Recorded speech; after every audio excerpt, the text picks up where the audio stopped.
என்பதை என் இறைவன் நன்கறிந்தவன்.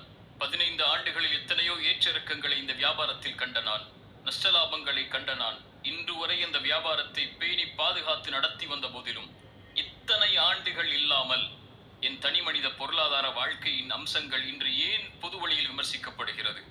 அழைப்பு பணியில் இருப்பவன் வியாபாரம் செய்வதாலா, அல்லது அழைப்பு பணியில் இருப்பவன் சுய பொருளாதாரத்தோடு வாழக்கூடாது என்பதாலா, ஏழ்மையிலேயே ஒரு அழைப்பாளன் வாழ வேண்டும் என்ற எண்ணம் இந்த சமூகத்தில் வேரூன்றி நிற்பதாலா, எதனால்?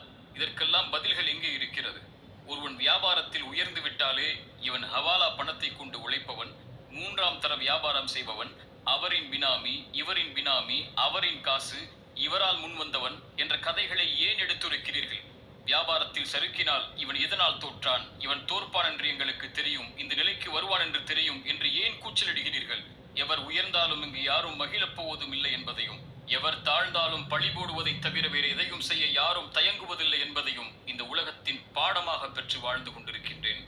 இறை உதவியை கொண்டு ₹1 ஆரம்பம் செய்து இன்று இத்தனை நிறுவனங்களை நடத்தி எத்தனையோ ஏற்றிறக்கங்களை கண்டு இரவு பகலாக உழைத்து ஹலாலான செல்வத்தை சேர்ப்பதற்காக வங்கிகளை அணுகாமல் என் செல்வத்தையும் ஹலாலான முதலீடுகளை கொண்டும் நடத்தப்பட்டதுதான் என் நிறுவனங்கள்.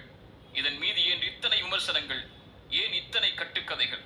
ஒருவரின் தனிப்பட்ட வியாபார முறையை அறியாமல், பொருளாதார அம்சங்களை அறியாமல், கொடுக்கல் வாங்கலின் தன்மைகளை அறியாமல் எப்படி நாவு கூசாமல் ஒருவரை இவ்வளவு கேவலமாக விமர்சிக்க முடியும்?